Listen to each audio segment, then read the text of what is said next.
వాసవాంబాయ నమః. జై శ్రీరామ్. ఈరోజు అమరజీవి పొట్టి శ్రీరాములు గారి 125వ జయంతి సందర్భంగా ఇక్కడికి వచ్చినటువంటి అవోపా సభ్యులందరికీ ప్రత్యేక ధన్యవాదములు తెలియజేసుకుంటున్నాము. అమరజీవి పొట్టి శ్రీరాములు 125 జయంతి సందర్భంగా ఇక్కడ హాజరైనటువంటి అవోపా సభ్యులకి అందరికీ నా వందనాలు. మన ఎన్డీఏ గవర్నమెంటు మన అమరావతిలో 2.58 ఎకరాలు జాగా మన మెమోరియల్ కోసమని ఆయన అక్కడ కేటాయించారు. దాంట్లో స్టాచ్యూ ఆఫ్ సాక్రిఫైస్ అని 58 అడుగుల విగ్రహం ఈరోజు 10 గంటలకు మన ముఖ్యమంత్రి చేత ఆవిష్కరణ జరుగుతూ ఉంది. ఎంతో హర్షించదగ్గ విషయము. మన గవర్నమెంట్ మన వాళ్ళని పట్టించుకొని ఇలాంటి కార్యక్రమాలు చేయడము, మన రాజధాని నడిబొడ్డులో చేయడం ఎంతో హర్షించదగ్గ విషయము. ఆయన అమరజీవి పొట్టి శ్రీరాములు మన భాషా ప్రయుక్త రాష్ట్రాల కోసమని 58 రోజులు ప్రాణత్యాగం చేసి లాస్ట్కి మనల్ని ఎక్కడికన్నా వెళ్తే మద్రాసీలుగా పిలిచేవాళ్ళు ఆ రోజుల్లో.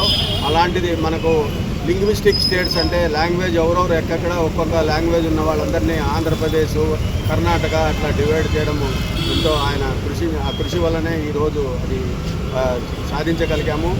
ఆయన కూడా ఒక సివిల్ ఇంజనీరు, శానిటరీ ఇంజనీరింగ్లో పూనాలో జాబ్లో చేరి ఆయన చిన్న వయసులోనే వాళ్ళ భార్య పిల్లలు చనిపోవడంతో విరక్తి చెంది ఆయన సబర్మతి ఆశ్రమంలో చేరారు. మహాత్మా గాంధీ యొక్క అడుగుజాడల్లో నడుస్తూ ఒకానొకప్పుడు మహాత్మా గాంధీ నాకు పొట్టి శ్రీరాములు అటువంటి వ్యక్తులు ఒక 11 మంది ఉండింటే నేను ఎప్పుడో స్వాతంత్రాన్ని సాధించేవాడిని అని చెప్పడం కూడా జరిగింది. ఆయన కమిట్మెంట్కు జవహర్లు తెలియజేస్తూ నా అవకాశం ఇచ్చిన పెద్దలకు ధన్యవాదాలు. అమరజీవి పొట్టి శ్రీరాములు త్యాగధనుడు 125వ జయంతి సందర్భంగా నివాళులు అర్పించడానికి వచ్చినటువంటి అవోపా సోదరులకు, మహిళా విభాగం సబ్ ప్రెసిడెంట్ అధ్యక్షుల వారికి, మన అవోపా అధ్యక్షుల వారికి, హాజరైనటువంటి అవోపా సభ్యులందరికీ కూడా హృదయపూర్వక ధన్యవాదాలు తెలియజేసుకుంటూ, త్యాగధనుడు, త్యాగ పురుషుడు అటువంటి మహానీయునికి ఈరోజు మనం నివాళులు అర్పించడం చాలా హర్షించదగిన విషయం, గర్వించదగిన విషయం.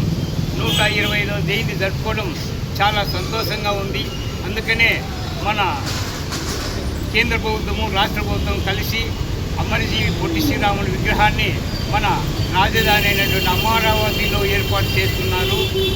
దానికి ప్రభుత్వానికి ఎల్లవేళలా ధన్యవాదాలు తెలియజేసుకుంటూ ఈ విగ్రహం స్థాపనకు కృషి చేసినటువంటి దాతలకు అందరికీ కూడా హృదయపూర్వక వందనాలు.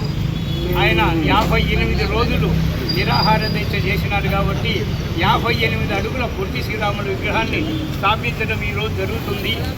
మన రాష్ట్రం నుంచి ఆరవయసులందరూ ఇంకా చాలామంది, ఎంతోమంది, కొన్ని లక్షల మంది హాజరై జయప్రదం చేస్తారని నేను ఆశిస్తూ, ఆయన ఎంతో కష్టపడి భాషా ప్రయుక్త రాష్ట్రంగా విభజన జరిగింది.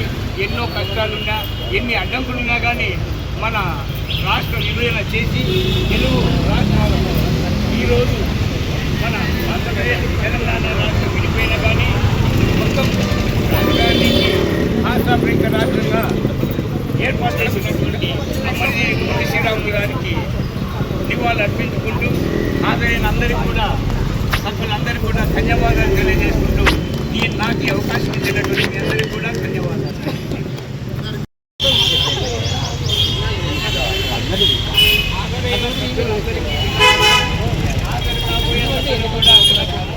రేపు 10 గంటలకు మాకం నాగన్న ట్రస్ట్ వారి ఆర్థిక సహాయంతో ఇక్కడ దగ్గర చలివేంద్రం ఏర్పాటు చేయబడుతుంది. 10 గంటలకు అందరూ ఖచ్చితంగా హాజరై ఖచ్చితంగా అందరూ ఉదయం 10 గంటలకు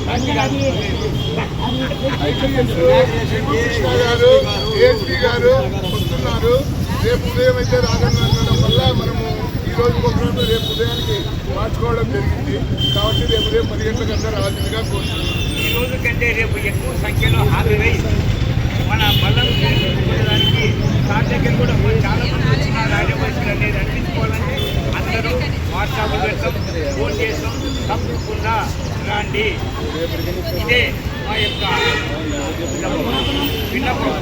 విన్నపం. రౌండ్ కూడా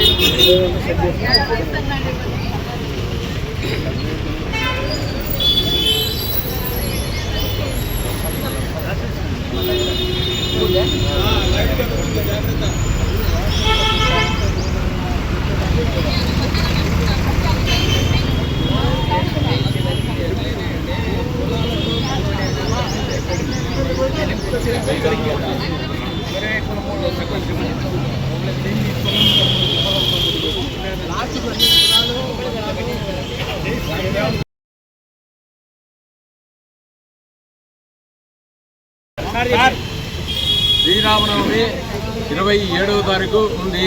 మండల సంఘం ఆర్యవైశ్య మండల సంఘం తరఫున అమ్మవార్షలలో నిర్వహించుతున్నాము. కనుక మీ సభ్యులందరూ మన సభ్యులందరూ వచ్చి స్వామివారి కార్యక్రమాన్ని విజయవంతం చేయవలసిందిగా కోరుతున్నాము.